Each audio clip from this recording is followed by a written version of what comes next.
Welcome to the Heart of It, where we take you to the heart of healthcare.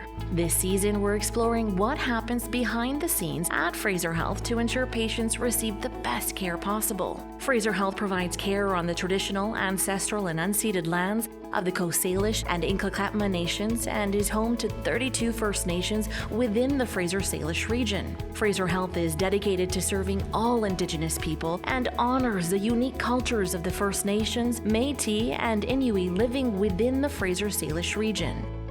Welcome to the Heart of It, where we take the listeners to the heart of healthcare. And this season, we're going behind the scenes of Fraser Health. And it's my privilege to have Dr. Anson Koo join us today, who is a practicing psychiatrist and also the program medical director and regional medical head of our mental health and psychiatry program. Welcome to the Heart of It, Anson. Thank you very much, Victoria. First, let's start talking about what are some of the mental health issues and disorders that we commonly see. We see a lot, and actually we're probably seeing more and more just because of the way our society has changed so dramatically in the last few years. With social media, the pandemic, our toxic drug crisis, and frankly, even climate change and some of the effects of that with unexpected natural disasters and flooding and the way that we're having to intervene in the health system to deal with the medical and the mental health consequences of these. Some of the common sort of mental health conditions we see are depression, anxiety. We're actually seeing a lot more post-traumatic stress and stress related to different trauma, especially as people are becoming much more open to talking about and seeking help for psychological, psychosexual, intergenerational types of trauma. And of course, we see psychosis and we see schizophrenia. And we see that across the age spectrum. So we see it in young people who are experiencing psychosis for the first time in their life. And we see it in adults and in older individuals. We see bipolar disorder and mood disorder. And what we also, of course, see is psychiatric illness and substance use. And so the rates of substance use that we're seeing combined with psychiatric illness have just skyrocketed in the last number of years. And so it is the number one reason for presentation into our emergency departments now is substance, and probably over 80% of those individuals have a diagnosable psychiatric condition. So what we often call sort of people with dual diagnoses. And within the time that you've been practicing, you have seen a significant increase. There is no doubt. And so I think about when I started practicing after completing residency, and it was not that common to see individuals who are presenting with symptoms that were either triggered by substances or are heavily mixed in with their psychiatric diagnosis. Now I would say that it is the norm. Really? And so we probably have gone from, when I started practice, from 10-15% of individuals where substance use is prominent to, on the inpatient unit where I work, 85-90%. Wow, so significant change. Absolutely, yeah. One of the things that we hear a lot about, it's really challenging to know how to access some of the mental health services. So if we are thinking from, say, somebody in the community that has mental health concerns, whether it's an individual or family of the individual, how would they start navigating mental health services that are available in our community? What would be the first step? I would say first and foremost, if an individual or someone they love requires immediate attention because they've had an injury, like self-inflicted, or an overdose, or they're feeling like they can't stay safe, they don't want to live anymore, that they're having thoughts of ending their life, they should call 911. And so that should be the entry point for emergency psychiatric care. However, most people aren't sort of in that situation. And so we also have a crisis line for people who actually are not sure. They're not going to immediately harm themselves. They're not necessarily suicidal, but they need to talk to somebody. and somebody who's trained and can maybe help them come down from some of the intensity of what they're feeling, or help guide them through a system that can be very confusing to people. Every community in our health authority also has a community mental health center. And so people can walk in, people can call. These are easily available numbers online. And we also in Surrey have an urgent care response center where people can walk in, or they could be referred by family, friends, counselors, family doctors. And we're looking to create more urgent care response centers in the health authority. Can you talk a little bit more about how people will be able to navigate their services through the digital front door? So people could actually go to the Fraser Health website, and they could select the Ask Fraser icon, and that it is a digital navigator that'll help you move through the different services that are available in the mental health and psychiatry program. What are some of the other community-based mental health services that are available? Well, we have community mental health centers in every community, and that's where most of our mental health care actually happens, or people are connected with psychiatrists, family doctors in some cases, and clinical counselors, nurses, and the whole array of services that people need, whether it's vocational help, whether it's accessing social services, accessing groups, or substance use services. So a lot of work happens there. Group therapy happens through our mental health centers. But we also have specialized services like early psychosis intervention for young people experiencing psychosis for the first time, eating disorder programs. We have assertive community treatment programs for people with really difficult journeys with their psychiatric illness and that need more aggressive and assertive outreach and help.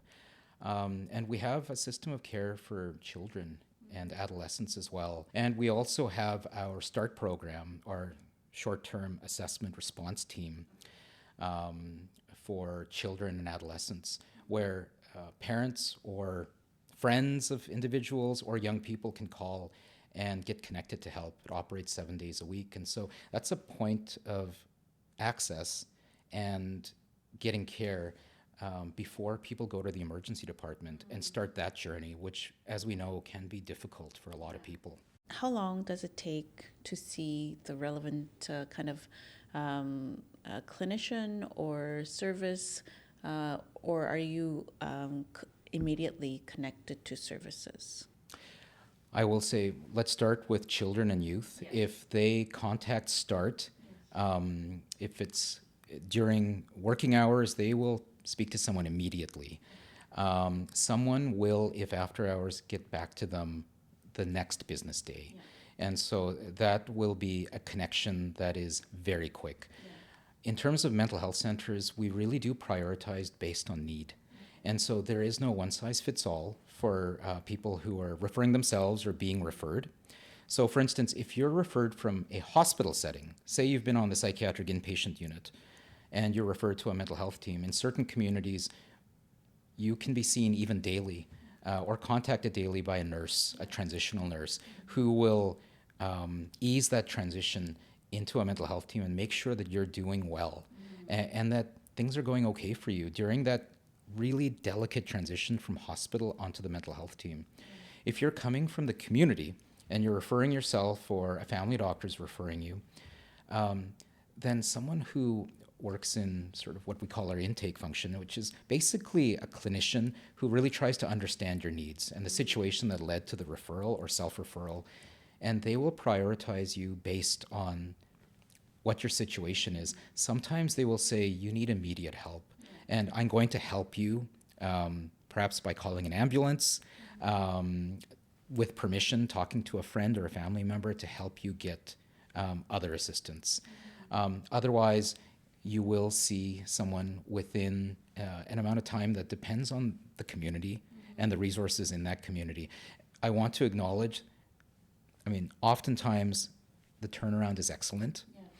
Sometimes it's longer than we want, which is why we are looking at really innovative ways of incorporating technology, for instance, to allow quicker access to service, whether that's community service or even hospital service, because we now have a virtual hospital, which has made a tremendous difference in our emergency departments and our inpatient units. And I know in the future, as we grow and evolve, is going to continue to transform, I think, acute psychiatric care.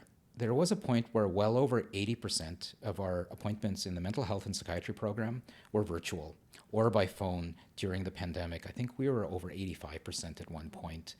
And we realized a lot of patients through feedback said they preferred it when they were at different points in their recovery. And some of the people that said they preferred it, for instance, were new mothers or people with young children, where they said childcare was very, very difficult, where they said actually just getting out of the house is a challenge. Others were people who had physical difficulties or difficulties with transportation. And there were others that just said, I prefer to be at home. I don't want to go out. I don't want to be seen by people. They're just their own issues around privacy, fear of stigma and things like that. And what about inpatient options? That's not just bricks and mortar. You talked about virtual psychiatry unit. We're the first to open this exciting mental health unit in BC. Are you able to speak a little bit about what the patient journey looks like for that? I'm really excited about the virtual psychiatric unit. I just see so much potential in virtual acute care. The virtual psychiatric unit is hospital care for psychiatric reasons, but where people are receiving the care in their homes through an iPad in most cases. And so anyone is eligible to receive it as long as they are voluntarily receiving the care, so they're not under the Mental Health Act. They have access to Wi-Fi, and if they don't have a device, that's fine, we'll provide them one. But if they are appropriate and if they wish to receive virtual care, then they could go home and they could have appointments and visits with nursing, occupational therapy, group therapists, recreational therapists, psychiatrists, and even get general medical care through a GP, a family doctor, virtually. And we've had over 200 patients actually admitted to the virtual psych unit thus far. And I've looked at the patient survey results. They're outstanding. Actually, patients prefer virtual care. Those who've been in bricks and mortar hospitals versus the virtual unit, they have expressed a preference for virtual care. And why? They said that, number one, they would rather be at home. Of course. Yeah, and so it is the comfortable surroundings. It is having their natural supports with them. It is being able to just be more free to attend to some of the things they need to do in their daily life. In between appointments. So they feel a sense of security being in that sort of environment. But what they also really appreciated was having such quick access to care. I've heard feedback about the group therapy that's done, for instance, virtually on the virtual psychiatric unit. People have really enjoyed it. They found it powerful, meaningful. Some of the recreational activities done by video with, a number of people and led by a therapist. And they said it was just wonderful. So really not just the therapeutic aspects of it, but that interaction and that contact, with people, because I think that that's just one of the most important aspects of mental health care is really allowing people to feel comfortable again connecting. And are you still finding quite a bit of stigma with mental health disorders or conditions? The stigma around mental health has changed significantly. And I'm very grateful for that. I think it's the result of decades of work, which has really accelerated probably in the last generation and especially in the last 10 or so years. And I think really it's been spearheaded by young people, and young people more than perhaps any generation that's come before. So people with mental illness, people with addiction, people who are in different minority groups, whether they're gay or whether they're members of visible minorities or in certain cultural groups, marginalized groups, they're saying we're not going to be in the shadows anymore. And so mental illness and psychiatric illness, it's been a part of that movement, right? So stigma is less, but it's still there. It's still there, much more so than in any other area of medicine, for sure. And certainly in society as a whole, there's still a lot of work to do. It's not gone, but it's much better than before, which is helpful in terms of actually people seeking help when they need help. So what happens when people come to emergency department for mental health conditions? When someone comes for a mental health condition, they usually come alone, accompanied by family or friends, or with police accompaniment. And so we try to prioritize police accompaniment, and we also try to prioritize people who have urgent need. And so these are people who are suicidal in the moment, who've just tried to harm themselves or kill themselves, or who are having violent or aggressive thoughts. And so these people are seen very quickly in our emergency department.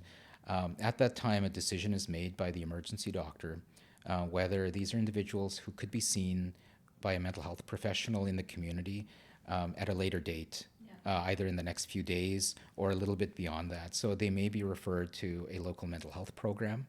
They may be referred to a rapid access program in a particular community. Or they may be referred in the emergency department to a psychiatrist who will see them. They'll do a comprehensive psychiatric assessment, and a decision will be made after assessing the individual and usually trying to talk to family and natural supports about what the safest path would be for their loved one. That might be an admission to hospital, or it might be a very short stay in the emergency department with a quick discharge to community supports. And sometimes you just need a little bit of that specialized mental health input before being able to safely discharge. And sometimes people end up needing to come into hospital. Yeah.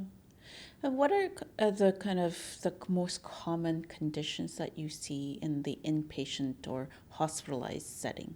And how long are those stays? Yeah, our stays vary depending on the condition, the comorbidities. However, I would say that the most common conditions we see are psychosis.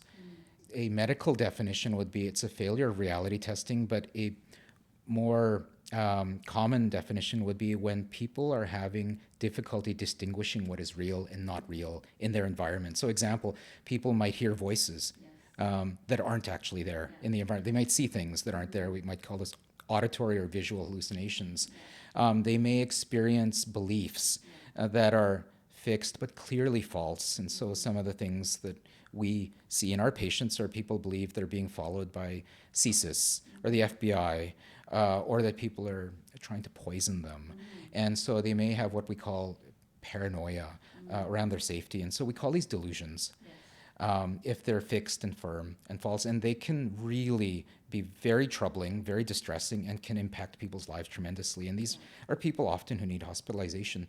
And of course, we have people with psychosis and a lot of substance use in the picture as well. And so it's making the picture much more complicated, and people are now tending to stay a little longer in hospital because we not only are trying to treat and psychosis, but people are using certain substances which can really trigger episodes of psychosis and prolong them and make these episodes much more difficult to respond to medication. Okay. So people that are suffering from psychosis might be in the hospital until they're stabilized, and that might take a week, 2 weeks or so. No, I would say on average, our average stay is under 2 weeks. Our older adult patients stay closer to a month. Because although our older adult patients do respond to treatment, ultimately, just as well as our adult patients, they tend to take longer to respond.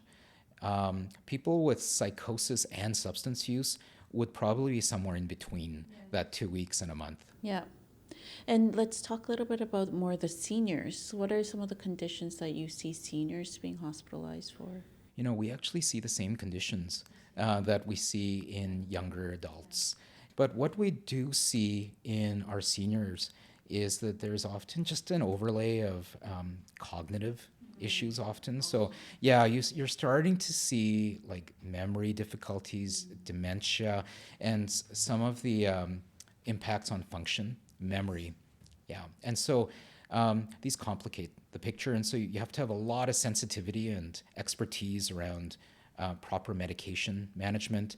You need to be attentive to all the other medical conditions that seniors have, and sometimes the list of medications for some of our senior patients are really extensive. A lot of potential for drug interactions and adverse reactions. And so a lot of really unique care and attention needs to go into the care of our seniors. And what about children and youth? What are some of the conditions that require hospitalization for that population? So we do see a variety. So children and youth are in a pretty unique situation because they're often coming into the mental health system for the first time. Of course. And so they don't have that sort of longer history where you can look at assessments, you could look at experts and say, yeah, we're pretty confident that sort of this is the condition that we're dealing with. So their first diagnosis often occurs through Yes. hospitalization. Often so. And so I'll point to early psychosis, for instance. And so sometimes we do have children, and psychosis in children doesn't always present as what I've talked about before, hallucinations, delusions. It often presents a little bit more subtly, social isolation, dropping off from friends, sort of unusual beliefs, eccentric beliefs, anxiety, maybe some low mood, drop in academic performance. And then time goes on, and then the impairments they become Start more to- serious. Yep, and they come to medical attention. And at a certain point, often these kids might develop frank or very clear psychosis. And so it sometimes takes some time to clarify a diagnosis in children and adolescents. But bipolar disorder, psychosis, I mean, these are conditions we still see, depression. And we also are seeing more children coming to attention because of some of the consequences of what I think are some of the societal changes we've seen. And so I think about social media. And I think about some of the consequences of that, the pressures, the anxieties related to social interactions through applications, phone apps, and the bullying that occurs. And so we're familiar with the stories. And the stories we see in the media are just scratch the surface of some of the true trauma that young people are facing because of what they're experiencing online. And we are seeing the impacts of that directly in our clinics, and even in our emergency departments with children and youth presenting for psychiatric care and assessment. I've just recently also seen a study from Finland where they had banned phones in schools, and they did a comparative study with before and after, and especially female students. Yes. Their need for seeing clinical mental health therapists and supports decreased by over 50%. And for both female and male students, the bullying decreased significantly as well. And I'm curious, is there like an impactful story that really made you, oh my gosh, think about the impacts of social media from one of the patients that you've seen? You know, Victoria, I've actually had many young people admitted to my unit, and where very hurtful, very, very hurtful comments on social media really triggered a spiral in these individuals that led to depression, suicide attempt, self-harm, and just really, really deep feelings of worthlessness and not wanting to live. And so I've seen it many, many times. And as someone with children, and someone who hears from my own children, you know, what the sort of social world of teenagers is these days, it was heartbreaking. And so it's very personal when I see young people that are being so adversely affected by this world that's so unfamiliar to us. Although our children say it's familiar to them, but I don't think that we have a handle on how we can safely help our children navigate that world. It's such a new reality. The evidence is very compelling, especially in European jurisdictions, that mental health seems to improve and mental health crises seem to decrease in young people when cell phone use decreases. And so I think there's a very compelling argument to be made that perhaps there is not a place when you balance the risks and the benefits of cell phones in our schools. Yeah, and I know that in public health realm, now the harms from social media is seen as outweighing tobacco. And I think in terms of how do we use it responsibly, how do we use it in a healthy way, I don't think we figured that piece out. I'm sure that as people get discharged from our hospitals, they don't all just go home with family and loved ones. There's sometimes additional supports that are required. And what would that look like? Into contact with our mental health system. And we do referrals. We try to identify where people will be living. We also have peer support workers that are embedded into all of our program areas in mental health. And I found that they've been tremendous as well in helping individuals navigate our mental health system and really helping them come to healthy decisions for themselves, especially where they're not really at a point in their lives where they're ready to fully commit to mental health or substance use treatment. And so we try to also incorporate where there is family or natural supports. We have a family support program, which is outstanding. We've really invested and put a lot of focus on that, and really involving family members and loved ones in the care of individuals who are receiving mental health care. Yeah, and it's an area that you mentioned that we're growing and expanding, which we're very excited about. The other area that we pay a lot of attention to is the diversity of our population, and whether it's Indigenous population or various cultural groups from South Asian or East Asian to even, I think, Middle Eastern countries and sometimes refugees. How do we ensure that we're providing as culturally appropriate and safe care as possible? That is a really important issue for us in Fraser Health. We are the most diverse health authority in the province. We have the largest population of refugees in British Columbia, and for various reasons. We have tremendous cultural diversity, and we have a large Indigenous population across our health authority in our cities, as well as in our more rural areas. We put a really special focus on making sure that care is individualized, that it's culturally sensitive.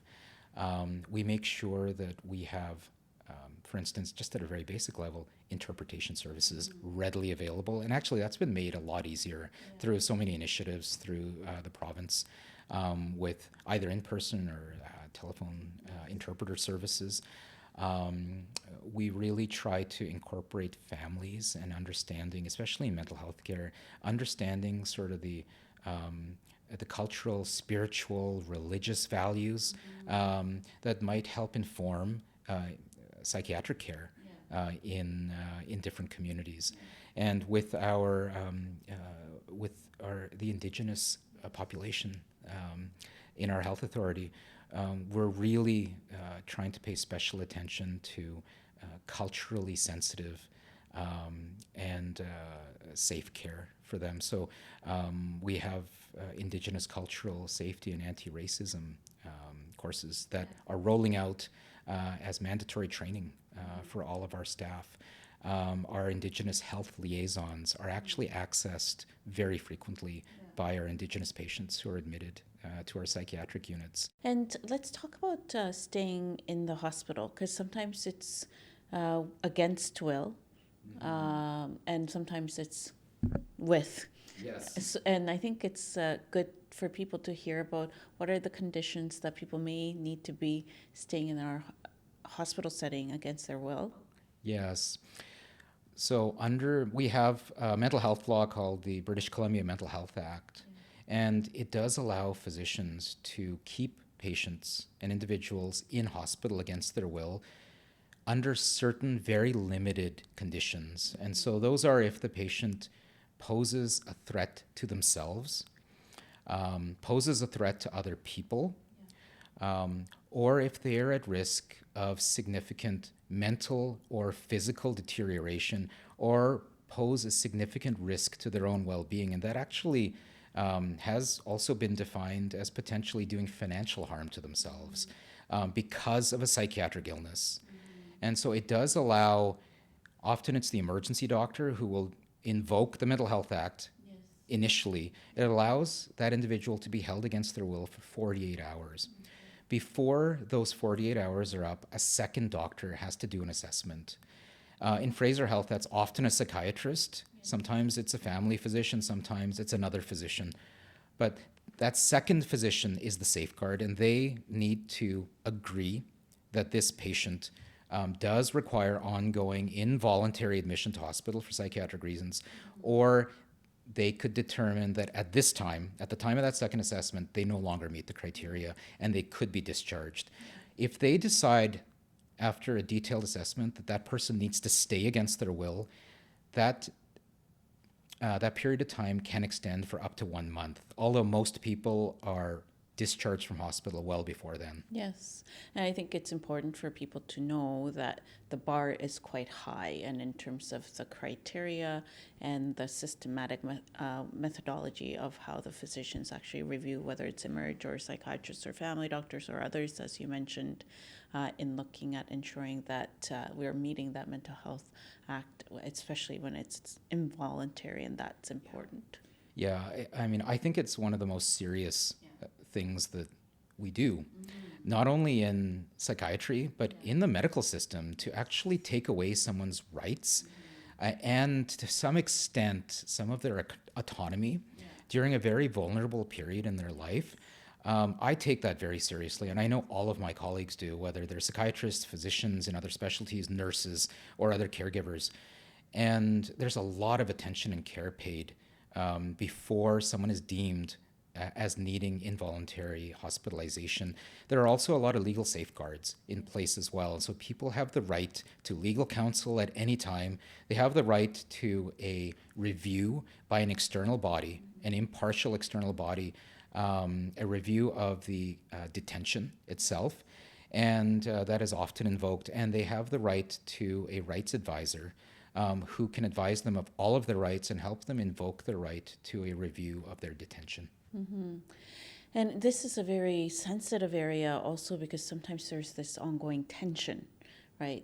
In terms of family members that might feel as though the patient should stay longer in care, but may not require it from looking at that criteria. So as a psychiatrist, how do you navigate that? Because that tension can be quite challenging at times. Yeah, absolutely. And it's difficult. It's difficult to, in these situations, because families and natural supports, they love this individual. They want the best for them, and they're afraid of what can happen. I think the key, in my experience, is just communication from the start. And so one of the things that the Mental Health Act allows us to do is communicate with families and natural supports right from the start of treatment. And for me, that's right at the assessment phase. When they come into the emergency department or an inpatient unit, speak to the loved one, speak to the next of kin, incorporate them, get their opinions, and make sure that they're part of the process for making a plan to keep their loved ones safe in the community. I think this is especially important when these loved ones are involved in the care of the patient. And so they often live with the patient. So it is not only, it's, I believe, our obligation to involve them. And I think there is sometimes a misconception that privacy obligations prevent us from communicating with family when people are admitted psychiatrically. When people are admitted psychiatrically on an involuntary basis, we not only have the ability and the right, I believe we have the obligation to include families in a sensitive way and in a manner that respects aspects of the patient's care or their story that should remain with the patient and the caregiver. But there are elements of the care planning that families and loved ones need to know about. What is the treatment? How will we keep them safe in the community? What is the follow-up going to be? What's the medication treatment or the general plan going to be? And the other part of the challenge is that it's not as though that person's condition does not change thereafter, right? Sometimes the best decision is made with the clinical criteria, speaking with the family members. However, that person's condition might change. Absolutely. And so we see that quite a bit. And so people are discharged, and for various reasons, they could become sick again quite quickly, whether it's due to stress, sometimes it's due to substances, sometimes it's due to difficulty our patients have in staying with the treatment, whether it's medication treatment or therapy or group treatment or rehabilitation. In patients where we know that they will have challenge in the community, staying on treatment and staying engaged, we do have a tool as well under the Mental Health Act, which basically mandates that patients stay on treatment and engaged with their mental health team, and that they continue with their medication treatment if appropriate, really as a part of their discharge plan. And so it's best if it works as a mutual agreement, and that it's voluntary. But sometimes we know that patients will do best if we do have some safeguards in place, and the Mental Health Act does provide that. And we also do have literature and scientific medical literature from various jurisdictions, a lot of it from the United States, which shows that these kinds of agreements or conditions for treatment after discharge can keep people well and can really prevent rehospitalization, which of course is so disruptive to the lives of our patients. Well, I know that we're out of time, so would love to ask one last question. For future of health system, if you could use one word to describe it, what do you see and why? I am going to say promising is the word. And I say promising because although you do hear there's a lot of negativity right now. And it's not just about the health system. I just feel there's been an increase in negativity in our society as a whole. And it's easy to get very negative ourselves and to actually join in this be drawn into this vortex of negativity. But to me, I actually see a lot of promising signs for the future. Sometimes we have to maybe go through these phases, and maybe it's the pandemic that started some of this cycle. But I do think we're going to come out of it. And some of what's promising to me is, number one, the people I work with and the people also who live in our health authority, I see a lot of goodwill. I see a lot of desire to do the right thing. And so in my colleagues, there's so much commitment and dedication to do the best for our patients and to really